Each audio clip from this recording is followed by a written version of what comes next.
If I could have my origin story explained in Fortnite, God, it would bore the youth. This is We Have Concerns. Hi, Jeff Cannata. Hi, Anthony Carboni. Hello, concerned citizens. What kind of lunch, Jeff, do you send your children to school with, or are they school lunch buyers? What's the lunch situation over there? Well, we have a pretty remarkable deal here in Colorado. We get free school lunch. Every kid gets the state provides school lunch for every kid. Decent lunch? I don't know. That's a weird question. So it's something we wrestle with because sometimes I'll ask my son, "Hey, what'd you have for lunch today?" And he's like, "I had French toast sticks." I'm like, "What the hell are they doing over there at the school with the French toast sticks?" Yeah, I remember That's French toast sticks day. Yeah. French toast sticks is a day, dude, because they get all that government white bread, and they just slice that shit up and put it in some government butter. Yeah. And then they have those little single serving sizes of the syrup that you just dip it in. Yeah, then the syrup, of course, is corn, not maple. No, there's no maple involved. Now it's maple flavored. Sure. It tastes more like maple than maple, which is exciting. It's like when you eat a banana candy and you're like, "Woo, that's a lot of banana." Yeah. How many bananas did they put in there? Oh, zero? Zero bananas? Absolutely no bananas. Weird. It turns out banana is not a chemically reproducible flavor, and we've been trying for 50 years. Yeah. So, we try to mix it up. We'll make a school lunch. I can make a PB&J. Sure. I can heat up some microwavable chicken nugs. Yeah. I can put those in there. We like to put honestly, a little fruit, a little vegetable. Yeah. Well, there you go. Up until you said the vegetable, I was like, you might as well give them the French toast sticks, bud. Like if you're making them the microwave chicken nugs and the PB&J, might as well let them have the French toast sticks. You're not wrong. You're not wrong. But we do always try to put a fruit and a vegetable in the lunch. Yeah. Which is fun because those will come back and you get to put those right in the garbage when they come home. And unless, I was going to say they're fun for the kids too, because you can practice shooting hoops with an apple. Yeah. Oh, that's all good fun. That's great fun. Good fun. I remember the only fruit that we had in the refrigerator for a long time was oranges. And my mother just would check to make sure that I brought an orange to school with me. So, she'd know the number of oranges. And so I would I would bring an orange to school, and I was just like, fuck this noise. Yeah. Leave it here. Yeah. Chuck it at another kid. That's the fun, is because they're in the hard skin. And so you and your friends can chuck them back and forth at each other until somebody notices or the orange smashes open. Yeah. That's fun. You don't need to eat an orange, though. No, you're just the orange transportation service. That's right. What you are. Yeah. Yeah. I was either make your own lunch or I'll leave a couple bucks on the counter, which meant that I usually just didn't eat lunch because I was not a kid who enjoyed, number one, I was not going to make my own lunch. You can absolutely get fucked. You still hold to that stance this very day. Assemble a turkey sandwich? No, I'm still an adult that if there are the components for a turkey sandwich in the refrigerator, I will simply eat the components. A spoonful of mayo. That's right. Bite of turkey. Like 7 or 8 spoons of mayo. Just fit, just the normal amount of mayo. And then I will eat 3 slices. I'll roll 3 slices of turkey up or ball them up. And simply shove them into my mouth. Like an delightful image. Yeah, it's a delightful image. But when I was a kid, there was a type of lunch that I told my mother if she got it for me, I would eat it. Was it Lunchables? It was a Lunchable. What is it? Why do kids love the Lunchables? There's something that kids love. Okay, particularly for a really neurodivergent kid like me. I think there is something exciting about, number one, all of the components are separated to begin with. Yeah, it's like deconstructed lunch, right? It's deconstructed. I genuinely believe that the entire Michelin star food movement of deconstructed stuff is literally just kids on the spectrum who grew up and don't want their foods touching until they say so. Yeah. And we will pay $100 at a fancy restaurant if you will justify it to the other adults for us. Yeah. I made it my life's work to make this mainstream. That's right. That's right. So the Lunchables, it's more about the individual compartments than anything else. It's like this thing has. So it's the individual compartments, right? First of all, it's all separate. Yeah. Number two, because it's all separated, you build the proper amount for your palate. Right. If you have control and power. Yeah. If I want a couple open faces and then I want to finish with a closed, that's great. If I want to go heavy cheese, light on the meat, that's fine too. It's the jazz of lunches. That's right. That's right. It's you just feel the flow. That's right. What is your mood that day? You know, and some people would say improvisational eating. You're just, man, where are we going? Where are we going? That's oh right. yeah, little meat, little cheese. Oh, a little cracker. That's it. And there are no more choices. And it's just those three. And you might say to a child, you know, that if you make your own sandwich in the morning, you can choose the same things. No. Making a sandwich is a chore. I am forced to do. Eating a Lunchable, it is simply presented to me when I am hungry, and I do what I want in the moment. You could build a giant Scooby-Doo sandwich if you wanted to. Sure. That's a great move. Everybody laughs. It's funny every time in the lunchroom. Yeah. You could simply eat all the crackers at once and try to talk through them. That's also a killer bit in the cafeteria. Sure. Everybody loves that bit. Yeah. So I think I think there's another aspect to it too, because you made an interesting comparison between make your sandwich before you go to school. No, go fuck yourself. That's a chore. Yeah. Or, hey, Lunchable, do what you like. Oh, awesome. This is all I've ever wanted. I think it's not just the creativity of it. Mm-hmm. It's also the size of the component parts, right? There's something about it's like miniaturized and individual and it's sort of like kid-sized, you know? I'm making 10 sandwiches in a minute. Yeah. As opposed to making one sandwich in a grueling effort. Yeah. Also, by the way, also a minute. Yeah. But completely different. Framed. Grueling. Also, there are two other things. Number one, texture things.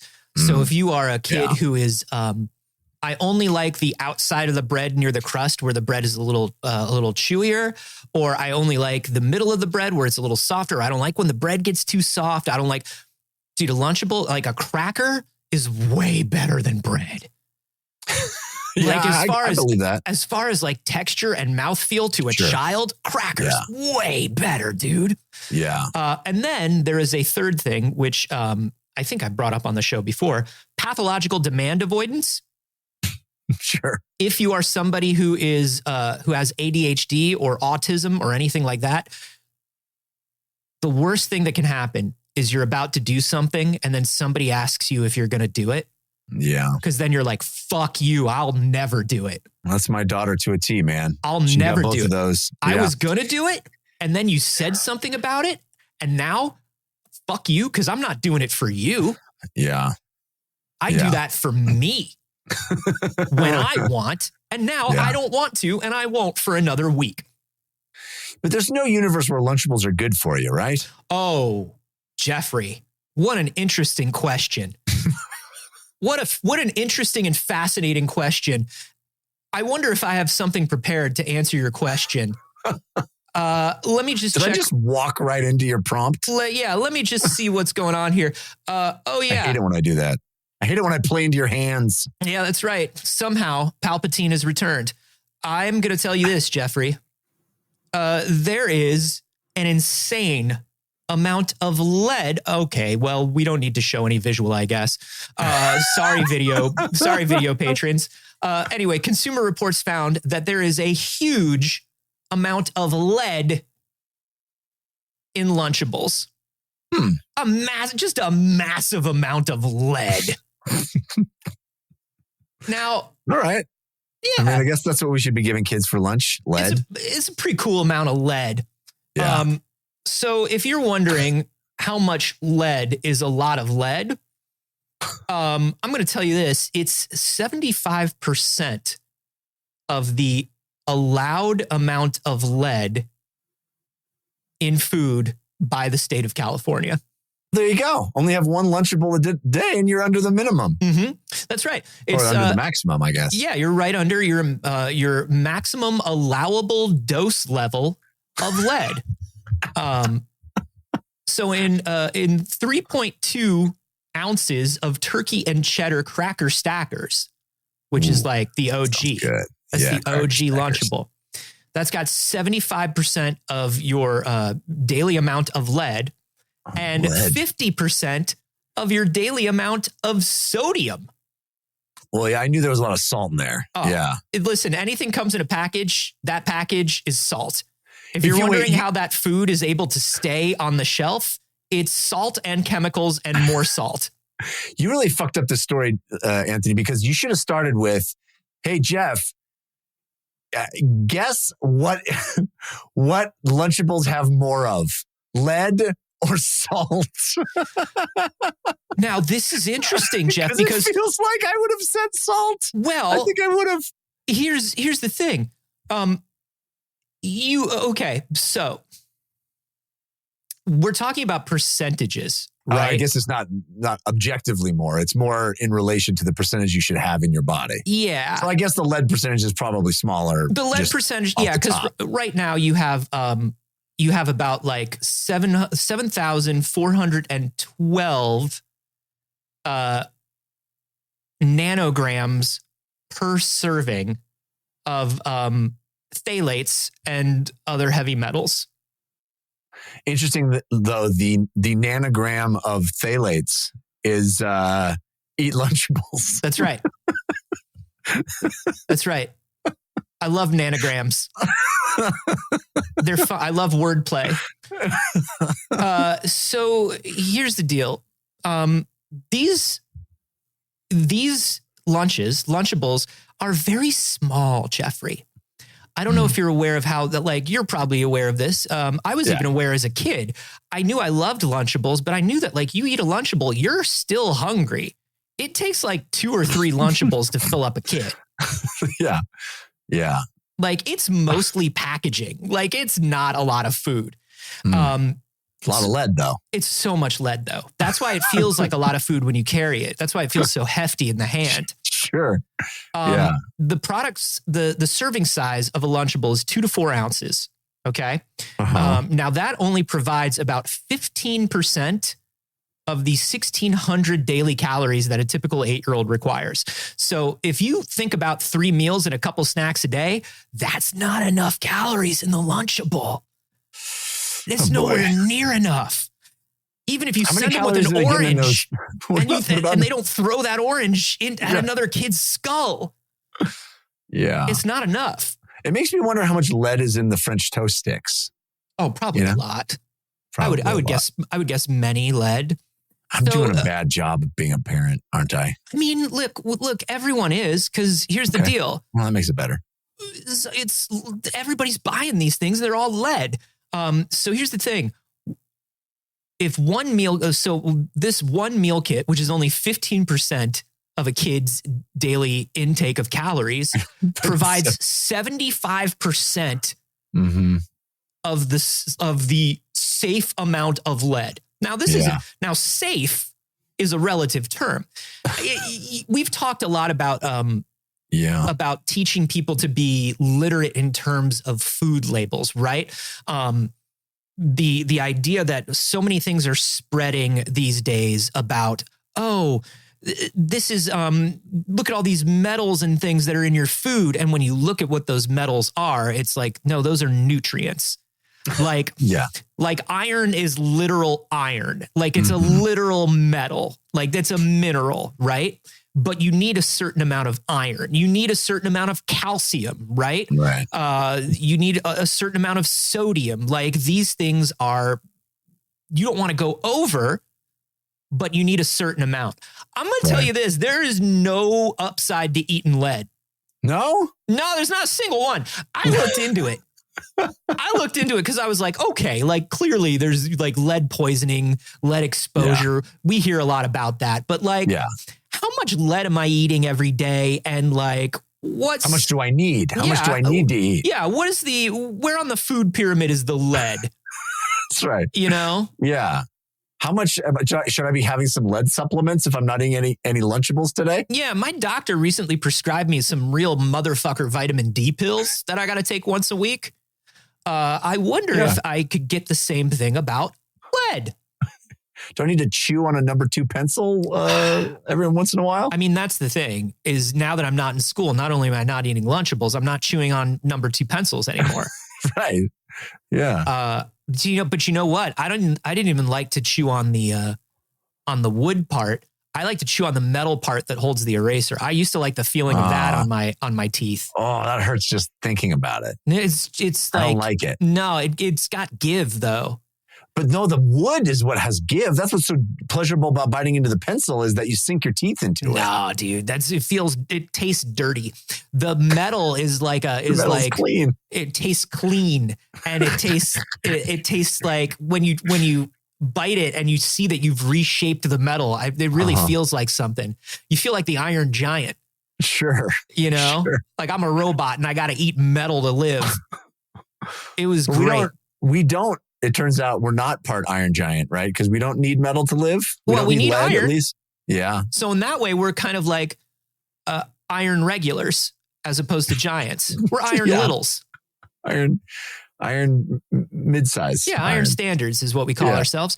But lead's just a thing that you shouldn't have. It turns out it's sort of like asbestos in that way where it's like, hey, kids, stop eating the asbestos. Yeah. And so here's the deal. Lead poisoning is not something where you can see symptoms really. It doesn't It doesn't present physical symptoms. It's more like just how many Lunchable wrappers are around you at any given time. Yeah. That's how you know if you've been lead poisoned. That's right. It's sort of like with a gas leak. It's like, well, have you been taking a lot of extra naps? Yeah. Have you been open a window if you've been taking a lot of extra naps? And if that helps, it's probably you've been breathing in the gas. Lead poisoning basically presents itself at first as fatigue, irritability, and just general body pain. Oh, shit. I've got lead poisoning. Yeah. Yeah. It turns out that as you age, your bones turn into lead. That sounds like a good thing. Yeah, your bones turn. Yeah, you're sort of like a Wolverine. Yeah, I'm like a low budget Wolverine. Yeah, like a Marvel 1602 Wolverine. You can't afford this premium adamantium. No, we don't have that yet, but we can give him iron in his bones. Lead. But you also get decreased cognitive abilities. Got that. And then tingling in your hands or feet. Oh boy. And over time, it causes things like high blood pressure, heart disease, kidney failure, infertility, cancer, the usual. Yeah, the full Lunchable. And when we talk about how boomers have the dementia because of the lead paint. Yeah. This is what we're talking about. Yeah. Everything had lead all over it, and you're just licking lead all the time, whether you want to or not, when you're a boomer. And so now here we are, and we've cut out the middleman. We've removed the lead from the paint, from the particles around us. You don't have to worry about whether it gets transferred via you touch lead and then you touch food. Like, no. Yeah. We're going to put it off the toys. No. Yeah. Off the toys into the food. That way, like, we don't know that every kid is going to put a toy in their mouth. Right. But we do know that every kid is going to put a Lunchable in their mouth. And so that's the way to get the lead to the kids. That's the best lead delivery system we've found so far. It does sound efficient. Can I ask a quick question? Sure. Do we know how the lead got in the Lunchables? Yeah, it's just around. It's just around? Yeah, lead's just kind of around. Like, here's the thing. Lead is just sort of around in industrial environments. And it's also around in like other minerals and materials that we use to make the food or to package the food. Like, there's just lead around. So this isn't unique to Lunchables. Are we going to find this in our Doritos and our everything else? Probably. The reason people started looking into this is that a bunch of applesauce. I don't know if you heard about this. Oh, I did hear about the applesauce. There are these packets of applesauce where when they tested them, it had like high amounts of lead. Yeah, I don't trust those applesauce things because they're not even refrigerated. How is that possible? They're not in the refrigerated section of the supermarket. Yeah. How do they pull that one off? Well, the answer? Yeah, lead. That's how they do it. Lead and cadmium is also. You know what I like? This time of year, you can get those cadmium cream eggs. Yeah, and they're on sale now too. Like they put them on sale right before because they know if we don't sell them now, we're not going to sell them. I love a cadmium cream egg. Oh, dude, can I tell you something? What? I got 3 packs of them for 30 cents each at the grocery store because they were clearing them out.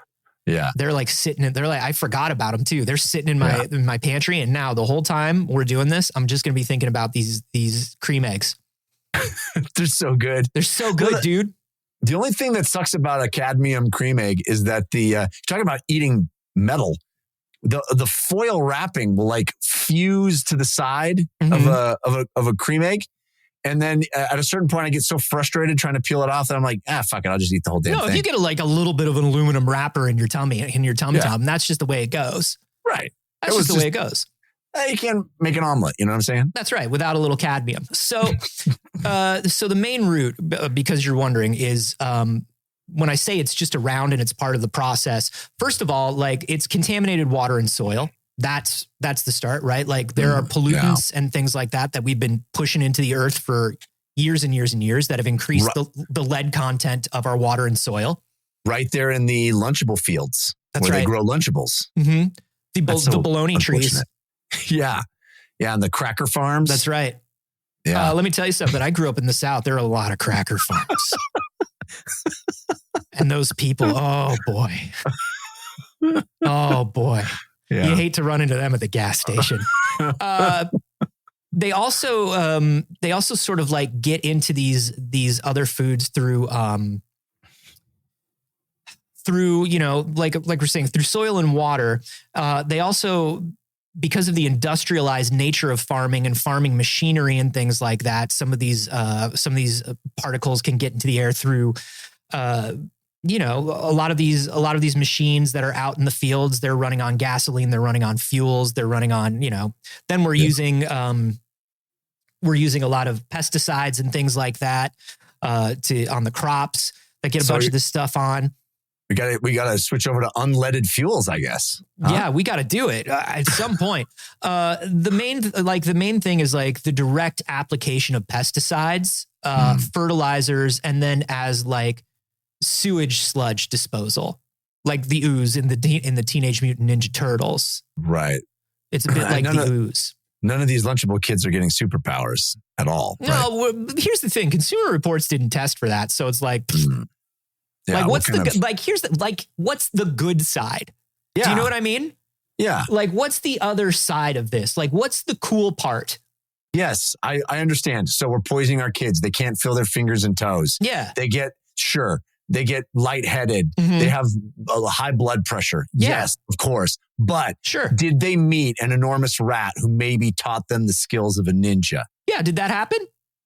Let us know. Did that happen? Don't leave that out. It just feels like there needs to be more balanced reporting when it comes to feeding children lead. Yes. There's 2 sides to this story, Consumer Reports. Mm-hmm. Now, I want to talk about this maximum allowed amount of lead. And I want to talk about the current standard because, Jeff, there's no national standard for the amount of lead that can be in food. Oh, good. It's simply, there's no guideline for an allowed amount. Get to 0 is the idea, right? Just 0 is the goal. Anywhere between 0 and 100%, I guess, the way the law is written. Optimally. Somewhere in that range is, optimally closer to 0. But the The standard that they're using in Consumer Reports is the California standard, because California is the only state in the United States that has a law about how much lead can make its way into food. Okay. In California, like, it's funny when people come and visit here in California and they're walking into a building, the first time they see the plaque on the building that says there are hazardous chemicals used in this building that could cause health issues. And they go, "Oh my God, what's wrong with your building?" And I go, "Nothing. Your building just isn't forced to post that." Yeah. Listen, if you see like a maintenance person in your building, like mopping a floor, that's probably not good chemical. Like, they're buying the cheap stuff. They're like, what cleans the most and the quickest and the cheapest? Yeah. And that's usually chemical you should not be breathing. So there is no national standard, which feels weird. It feels like lead should be one of the things that we're like, let's not put it in there. Yeah, it does. It does feel like there should be a goal, at least some sort of agreed upon, objective to not give the kids the lead. Sure. Or the adults. Let's not give anybody lead. If I'm honest, if lead's bad, which once again, I'd love to see the other side of the reporting on this, because I'm sure there's something dope about eating a lot of lead. That's why the gangsters would always say it. Yeah. They'd be like, "Eat lead, buddy." And it's like, you're telling your friend to eat lead. Yeah. Your friend, buddy. Yeah. Now I'm not allowed. Now I was not allowed to watch those movies when I was a kid. So I was listening from outside, but it sounded like these friends. You got the gist. I got the gist. Lead. You're like, man, what a nice thing to say. Yeah. What a kind We're going invitation. to, why don't you and I go fishing, pal? It's like, oh, he's taking we're going to the river. We're going to take you fishing. It's like, oh, cool. Yeah. I love that. Yeah. Or how often they would offer to purchase new footwear, like, cement shoes for that guy. It was so nice. Yeah. Like cool stomping boots. I used to imagine that me and my best friend, Jimmy Cagney, just me and James Cagney would hang out and we'd go fishing together. Yeah. Eat lead bars together. Yeah. Just do friendship stuff. They would either offer lead or other metals, like eat lead, copper, one or the other. Shoot, please. Lead or copper, It's your choice. You're the guest. I'll take whichever one you don't want. But there are some FDA guidelines about lead in delivery mechanisms of food. So like a spoon? Food itself is not really watched very hard, but sure. Why would it be? But there are things where there are certain coatings that aren't allowed to be used in pans anymore. You're not allowed to use you can't have like a pure copper pot or copper pan anymore, right? Yeah. You can have a copper lined pan. Right. But you're not allowed to have a copper pan or a copper pot because they will run Gotham into the ground. That's what I assumed. The copper pot is a problem for everybody. That's why we need the Batman. You have only the Batman can face it. But cans aren't tin anymore for this reason, right? Yeah. Or they're tin, but they're not lead line tin like they used to be. Luckily, we have the completely safe surface of Tefal. No, Tefal, I mean, listen, in addition to being my favorite early 2000s hip hop artist, is also not shown to be dangerous in any way. And that's got nothing to do with the DuPont Corporation stopping research. Yeah, no, that's the good thing about Tefal being completely safe is that it's good because I've eaten a lot of the flakes of that stuff as it scrapes off onto my wooden spoon. Yeah. You just eat the flakes of it. Just ends up in your food. No, it's good because it helps the food slide right down your gullet. That's right. It's good for digestion. Yeah. If you have a tendency to get stopped up, just eat a little bit of the Tefal. Yeah, a no stick surface right there in your throat. That's right. So the FDA does say that hey, there's some stuff that you can't do. Like the FDA did find that like lead was in 98% of certain canned fruits. Oh God. So they're like, hey, why don't we remove the amount of lead that's in the cans, right? Number 2 is reduce the amount of lead allowed in bottled water. is another suggestion that I found.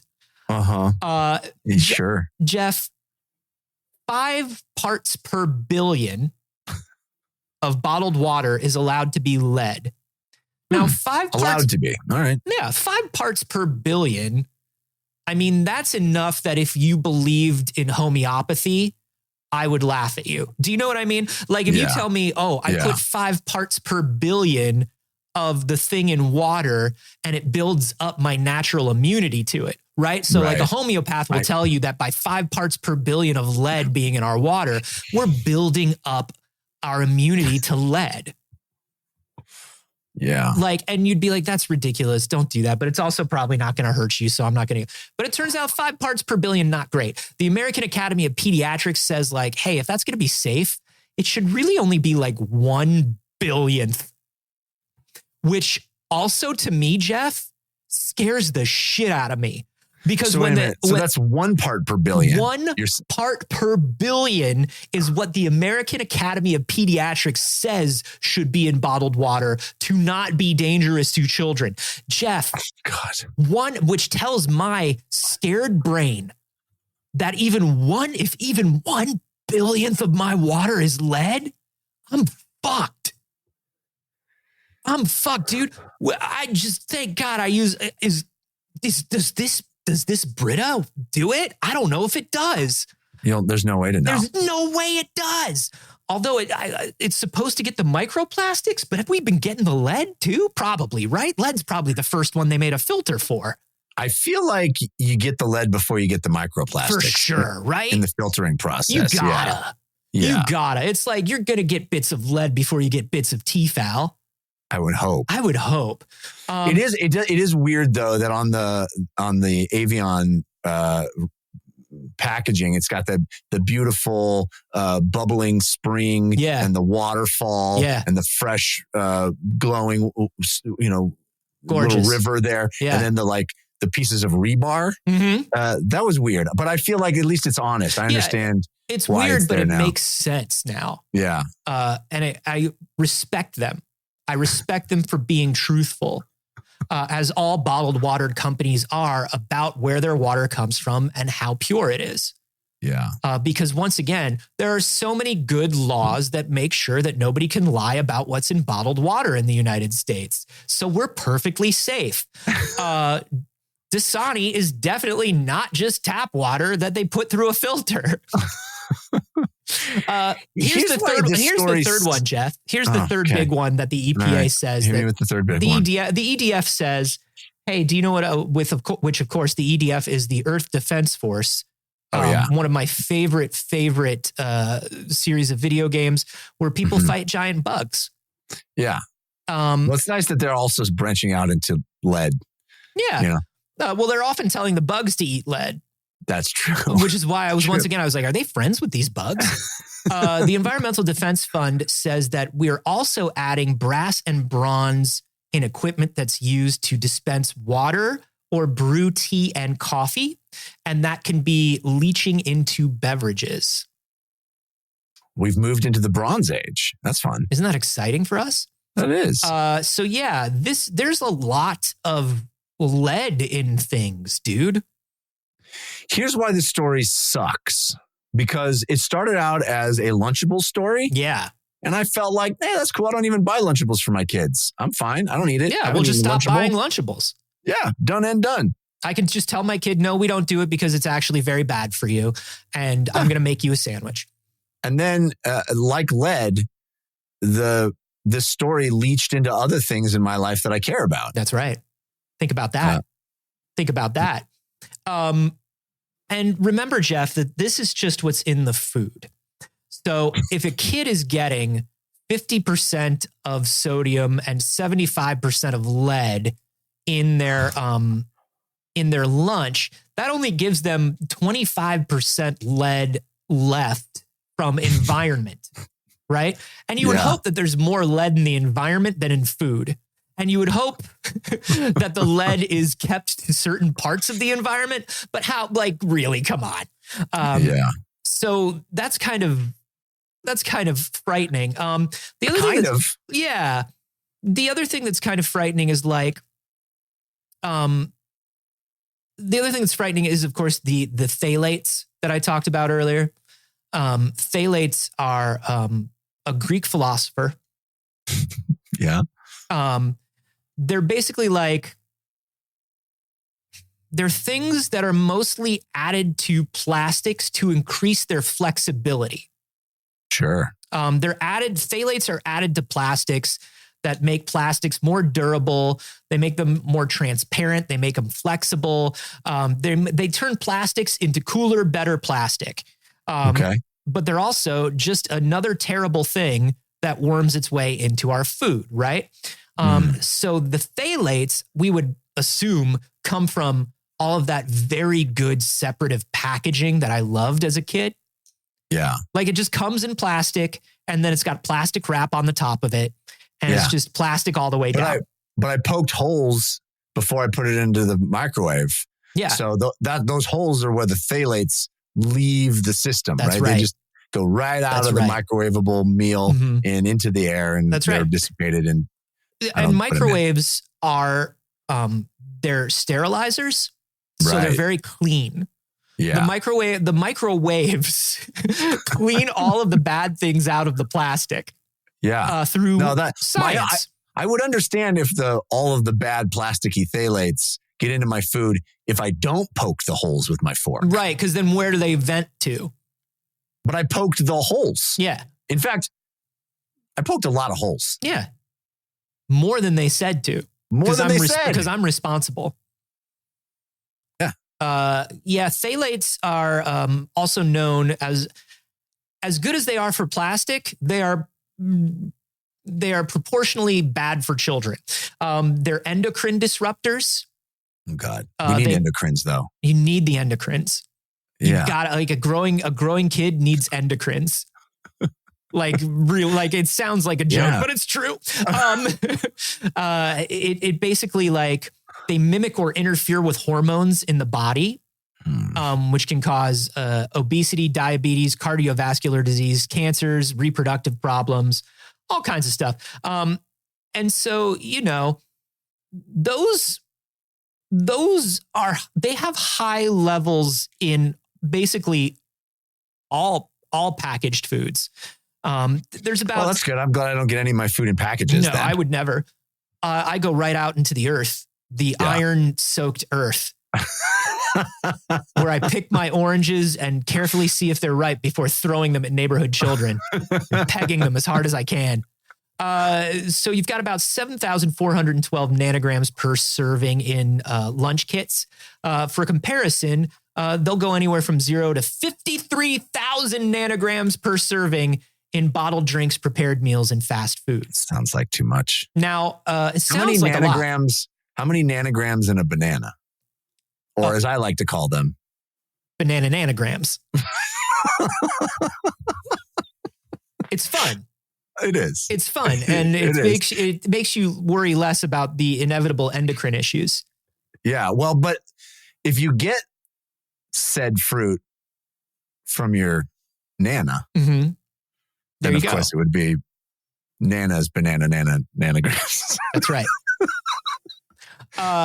So basically what they want people to know at Consumer Reports is none of that exceeds regulatory limits for phthalates. Sure, because there's no regulatory limits. Well, not on lead, but you're not allowed to. A lot of these phthalates do have regulated amounts, like DEHP, which is a real bad one. It's reproductive issues, high blood pressure, insulin resistance, which you don't want that.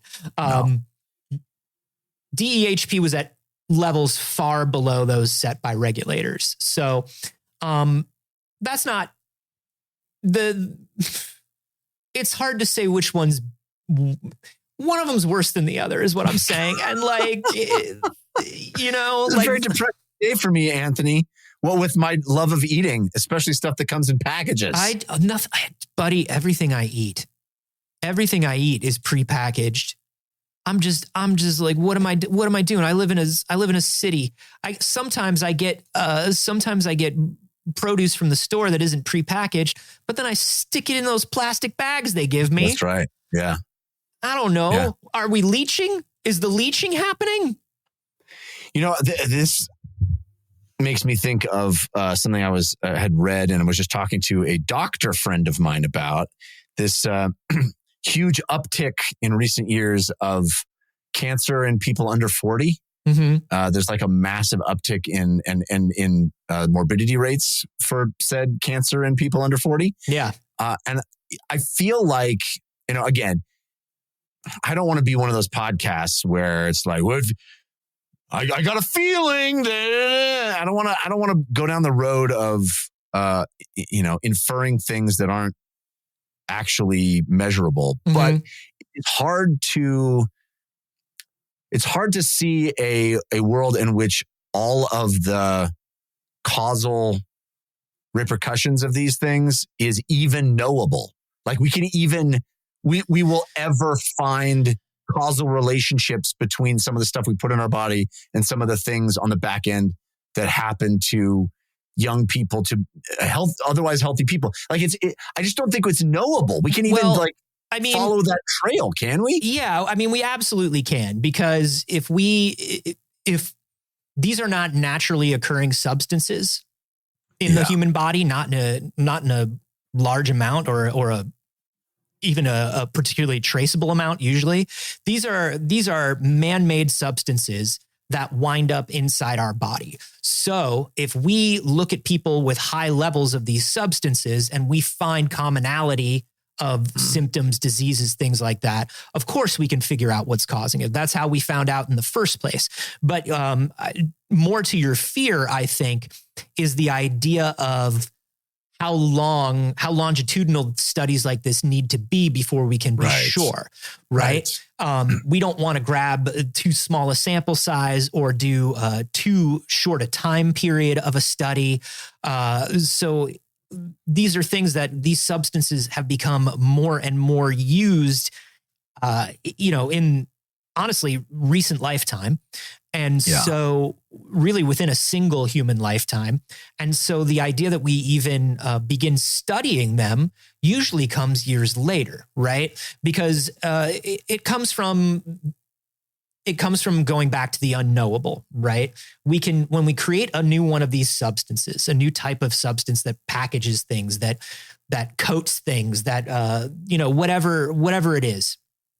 Like Cool Ranch. Yeah. Like we just invented that. We just invented Cool Ranch. Ranch beforehand, lukewarm. That's right. And everybody would drink their cups of ranch and be like, ugh, it's so hot outside. And I just wish this ranch was like a little, you know what I mean? That was stupid. Yeah. That was a Jeff joke. I'm sorry, everybody. So when we first create these substances and these chemicals, we test them against the things that we know. Yeah. Right. And there's the rub. The unknown will always come to bite us in the ass in a decade or two. So what we can hope is that we're testing these things and making them safer and safer. Because we don't want to be one of those podcasts, like you're saying, if your fear when you hear this stuff is like me, where it's like, oh my God, what's leaching into my body? What's happening? Right. Here's what we can say. We can tell you this, that 2/3 of paper takeout containers from the country's 5 largest grocery stores do have some sort of like elevated level of fluorine or other industrial chemicals. And certain plastics can leach into your food. So what you're looking for when you are trying to find containers or bag up things or do takeout, stuff like that, there are 3 plastics that you really want to avoid packaging your food in or getting takeout containers of. And those are plastics number 3, 6, and 7. You'll see them on the recycling numbers that they have to be posted. Mm-hmm. If a bag is made out of 3, 6, or 7, that usually means it's made from PVC. PVC plastic is the phthalate plastic. It's one of the oldest and most common types of plastic. PVC plastic you might think of as like old toys and Halloween costumes, that really plasticky plastic. Right. It's currently, really thin plastics use it for bags, and then takeout containers use it. Number 3 is usually done in like the thicker takeout containers. Number 6 is in takeout boxes. So if you get the cardboard box, which a lot of people do, they're like, hey, if you have a cardboard box, can you put it in cardboard? A lot of people will ask. What they'll tell you to do is not reheat your takeout food in the box. Right. Move it over to something else. And then number 6 will also release styrene, which if you remember, we don't like that. Styrene's the one that we were like, hey, we got to stop putting styrene in everything. Yeah, the polystyrene. Yeah. And then number 7 is the one that's the one that's found in large water bottles. And so water bottles, you want to look for BPA-free water bottles. Everybody's always talking about BPA-free plastics. That's what a BPA-free is, bisphenol A. And those are the ones that don't have the sort of, mostly don't have those plastics. The issue is that BPA plastics can be used, can be made with oil and resin, which still can be a problem. So even if you buy like that BPA plastic free water bottle or whatever, it's kind of like, well, you also need to check and see if they're made free of oils and resins. And any company that's trying to sell you like a responsible water bottle or a environmentally responsible Tupperware or anything like that will usually list if it's made without oils and resins.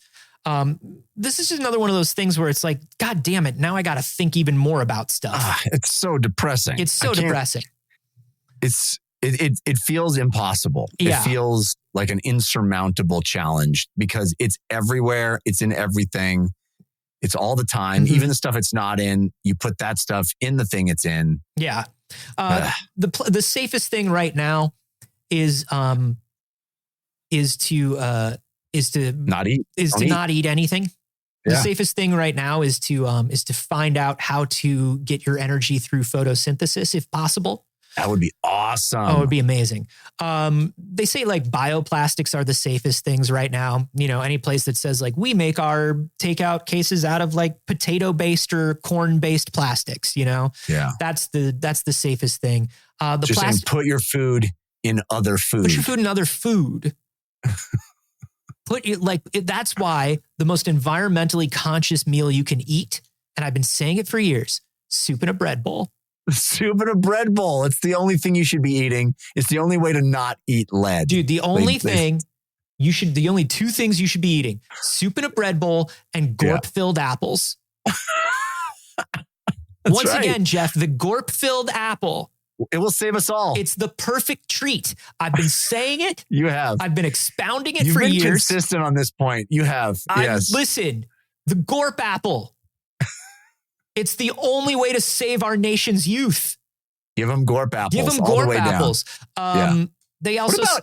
What about pita pockets? Pita pocket feels like a great container. God, let me tell you something, man. You just unlocked. I had forgotten. I went through like a period of my youth where I just loved a sort of I loved like a chicken salad in a pita pocket. I've never really thought too much about a pita pocket. How do they make a pita pocket? Oh, buddy. It's what it is the pita bread itself is like a disc, right? Uh-huh. And they fold it in half? No. It's not a pita burrito. It's a pita pocket.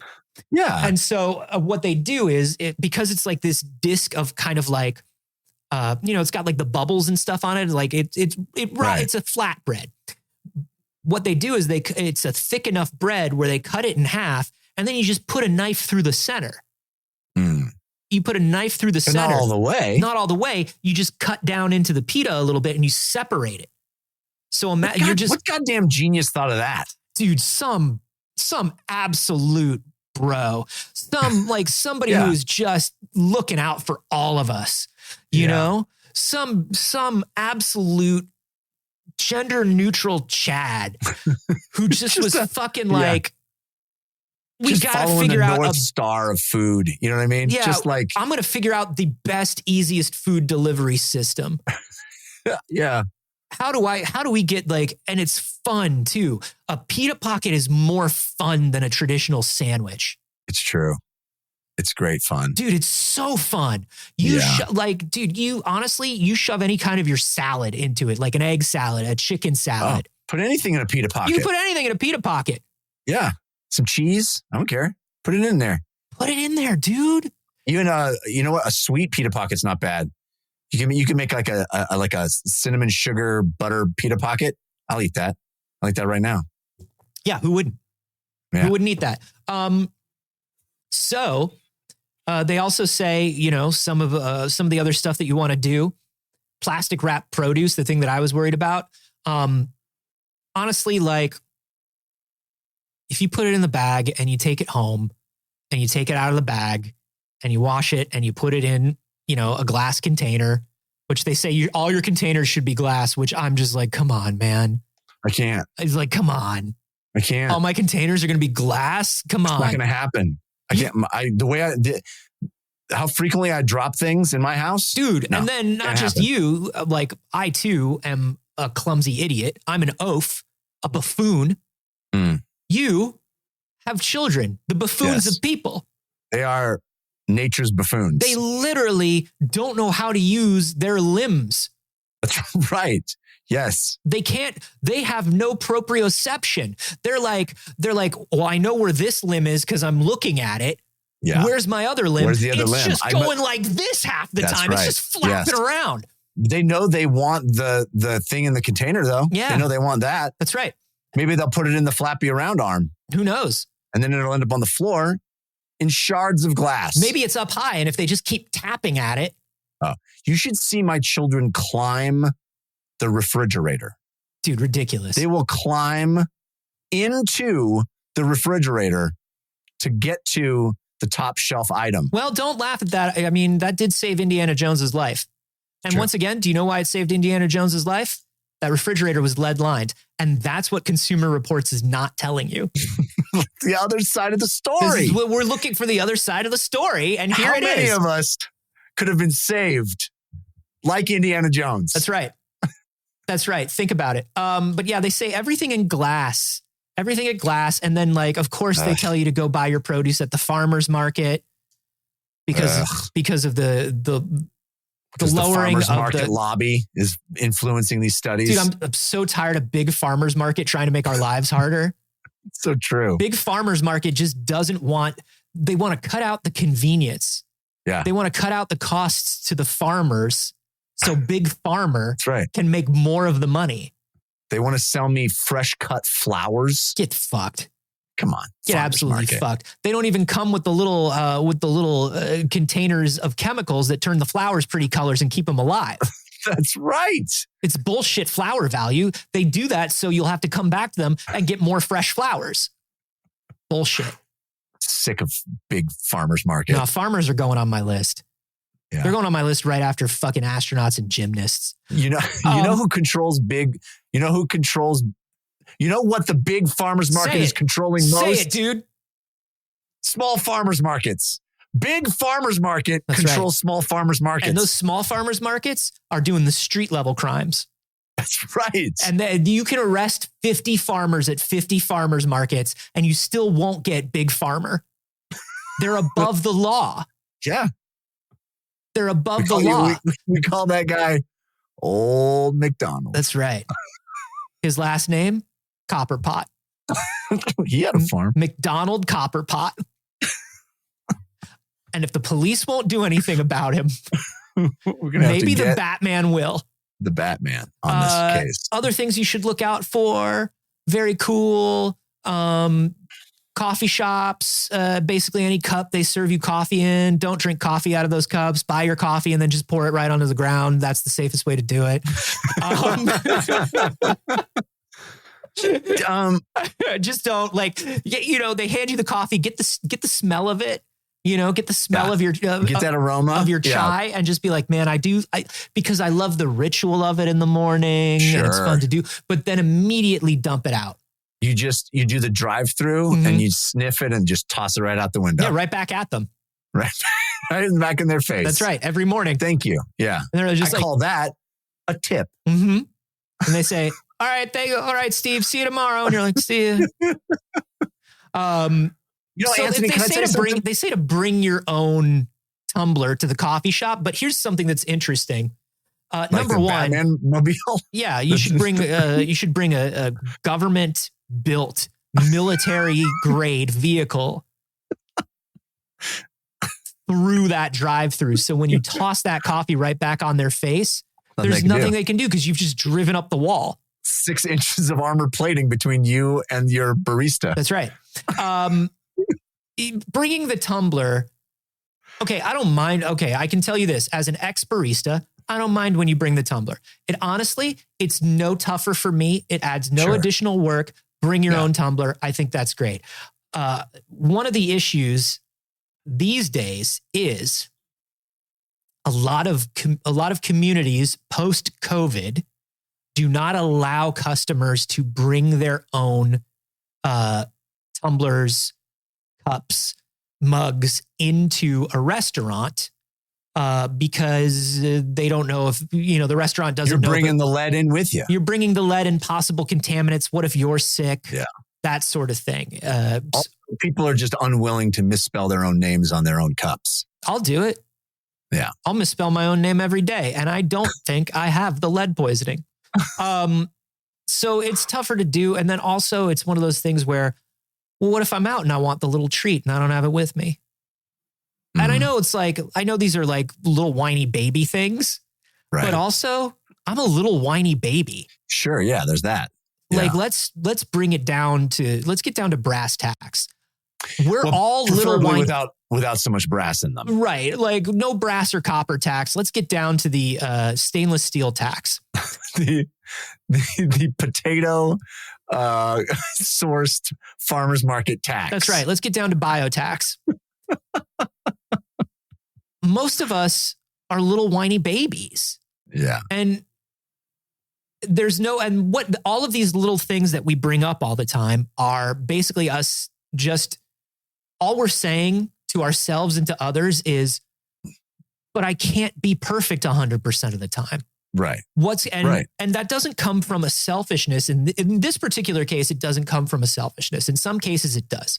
But in this particular case, it comes from an unease and a growing fear about the environment around us, which is, it's not, well, you can't expect me to be a 100% perfect person all of the time. I'm going to slip up.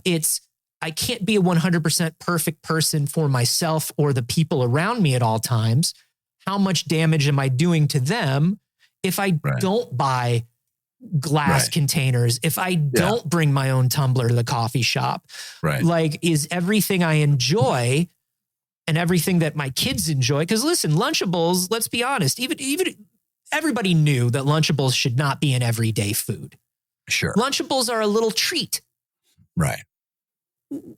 It's fucked up how many little treats for kids you can't even give them. Right. So what do we do when we can't be 100% perfect all the time? That's what it really comes down to. When I complain about what if I'm out and I don't have my tumbler, it's not me trying to make an excuse.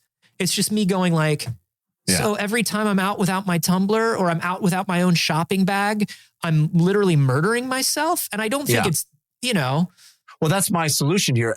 If you want me to answer your question, what do we do when we're not 100% perfect? My solution is I give up.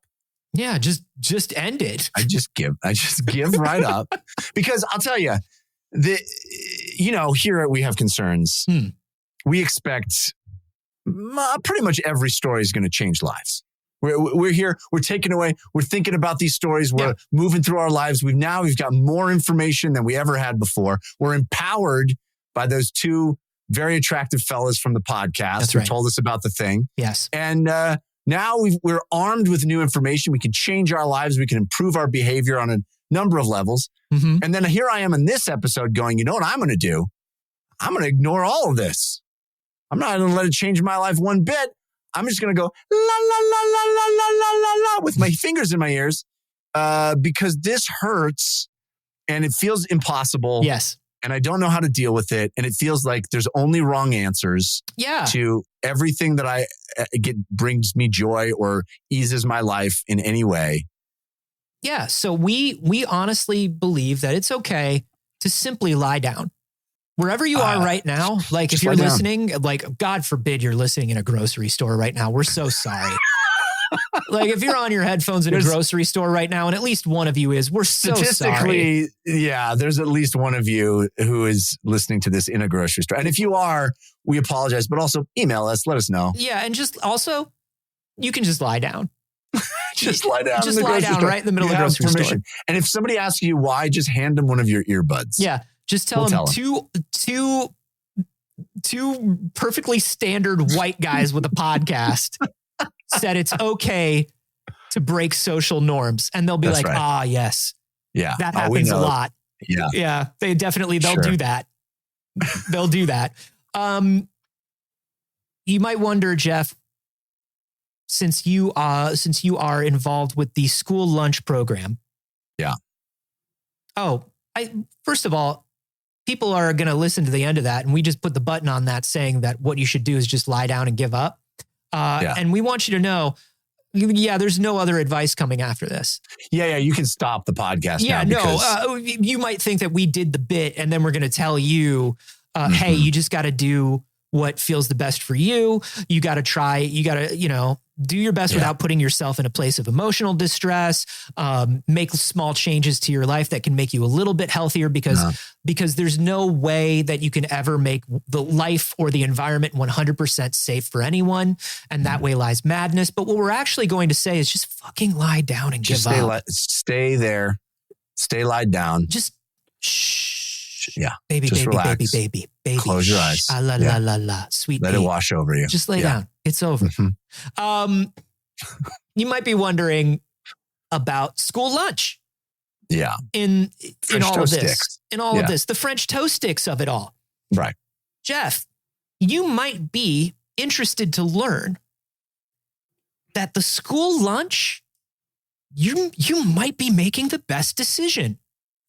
Because here's the deal. I'm gonna tell my wife. We did it. Yeah. We did it. We unlocked parenting by giving our kids access to just French toast sticks every day of the week. Well, here's what's up. I mean, look, you can't, like, if the French toast sticks are on the menu every day, like, you got to tell your kids stop eating French toast. Like, that's one thing. But as far as the safety of the food, because a lot of schools offer Lunchables, right, as part of the program, or their own version of Lunchables. Here's what's interesting. There are certain changes that have to be made to the Lunchables for schools to accept them in most states. For instance, the turkey and cheddar cracker stackers, which we talked about earlier. Classic. This is the OG Lunchable. Yeah. This is the one and only. They had to add, Kraft Heinz had to add whole grains to the crackers. Okay. Which do not exist in the store-bought Lunchable. Sure. And they had to bump up the kit's amount of protein. You might remember that it feels like there's a lot more cheese and cracker than meat in a Lunchable. That's true, because the meat's the expensive part. Yeah. So the school Lunchable has to include more meat, and that meat and cheese has to have more real ingredients in it than the store-bought Lunchable. That's adorable. Isn't that great? It's adorable. It's so cute that they're capable of doing that. That's right. They're just not going to do it for everybody. No, because it costs more. Why would they do that? There's no law that says they have to do it. Yeah. There's no law, and there's nothing like, listen, if it was really a problem, wouldn't the FDA say something, Jeff? Wouldn't the FDA? Nothing you said, though, addressed the lead thing. But, well, that's the fun of it, Jeff. No, it does not change. No, that does not. The heavy metals and the phthalates and all that does not. No. That's slightly more meat, but that meat is still full of lead and phthalates. No, they say, listen, somebody said, like, a rep for Consumer Reports was like, hey, listen, those it's a nutritionist who works for Consumer Reports, said, listen, those changes are marginal. And in our opinion, they do improve the nutritional makeup, but not by much. Not by much. Because, not enough to actually still want to eat the Lunchable. Because here's the other thing. By making the meat portion slightly bigger, they also increase that sodium. Yeah, baby. Get it. Because that's more meat that needs to stay stable on a shelf. Salt that meat, baby. You got to salt that meat, baby. So here's the deal. You get 3.5 ounces per serving versus 3.2 ounces if you go with the school lunch version. You get an extra 10 calories added to that caloric intake that the kids need. You get 1 gram less saturated fat, 3 grams more protein, and that fiber content, baby, that goes all the way from 1 gram to 2. And that's 2 grams? That's right. And that sodium only goes up a marginal amount from 740 milligrams of sodium to 930 milligrams of sodium. I say round it up, make it the big G. Get it up there. We can make it one big G. The kids can take it. The kids can take it. They're very resilient kids. Yeah. So honestly, the school lunch program, which I haven't looked up the rules and laws of the Colorado State lunch program, but I'll tell you this, Jeff, your kids are probably better off with the nutritional content and the preparation of the school lunch made by the schools than buy a store-bought prepackaged lunch. Now, if you were a good parent and made your child a healthy lunch in a glass container every day, maybe that would change it. But I don't know. Why would you do that? That sounds like a lot of work. It's a lot of work. That's a lot of work. And then the kids got to bring back the container. Do you know how many containers I threw out as a kid? No universe where that happens. My kids go to school with a water bottle, and we've bought 400 water bottles because they go to the school and they don't come back. No, they don't come back. No, they don't come back. And then, like, there would be a note. Sometimes my mom would leave a note that would be like, do not throw this container away. And I just wouldn't be thinking, and I'd throw it away. I had ADHD, and also I was a child. Yeah. So, this reminds me of a sort of a similar story that somebody told me about. And I just Googled because I just really recently, like in the last couple of days, somebody told me that in 2020, the Irish government told Subway that the bread in Subway can't be called bread. It can't be called bread. It's cake. Yeah. Subway bread in Ireland is officially cake. Yeah. Because there's so much sugar in it. There's no bread in that bread. It's not bread. It's cake. You're literally got a cold cut combo between 2 slices of cake. Yeah. And if you get the whole wheat bread at Subway, what you're getting is cake with a whole wheat crust. Just a light dusting of whole wheat over your beautiful cake. Fucked, Anthony. Dude, I honestly, so I was looking at, in the studio where we're shooting the morning show, we have, a little snack cabinet. Yeah. So we can all eat throughout the day. And I was looking at everything in the snack cabinet to see what is the healthiest thing. And, the snack cabinet's got like little mini muffins. It's got granola bars. It's got, breakfast bars. It's got all kinds of stuff. The healthiest thing in the snack cabinet was a chocolate chip and marshmallow granola bar. Sure. Yeah. It's probably got the least amount of sugar of all that shit. Least amount of sugar, highest amount of protein, highest amount of fiber. You're looking at everything, like least amount of like added stuff. And that's compared to like breakfast foods for adults that are marketed as healthy breakfast foods for adults. Yeah. We're fucked. It's wild, dude. It's the wild. Irish government's like, no. And American government's like, sure, why not? We're going to stand in the way of your money? Yeah. Listen, listen, here's the deal. If you want to put your sandwiches on sugar, you totally can. And you're sandwich artists. And all we ask is that you just rub the sugar against lead a little less. Just stop. Like we went into your factory, and I don't know why you're manufacturing the sandwich bread next to the pencils.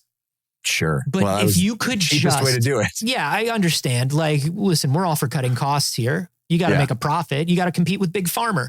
And so we understand. But if you could move the sugar machine 10 feet further away from the lead machine, you know what? We'll make a regulation that says you got to do it a centimeter at a time over the next 20 years. And nobody here knows what a centimeter is. So like, you're good. And there's not staff to check it. Yeah. Yeah. And we'll all be dead by then from the sugar we're bread. Doing something. Yeah. Yeah. So listen, the point of this, as we're saying, is like, it's not. Be sad. Lie down. No, I mean, yes.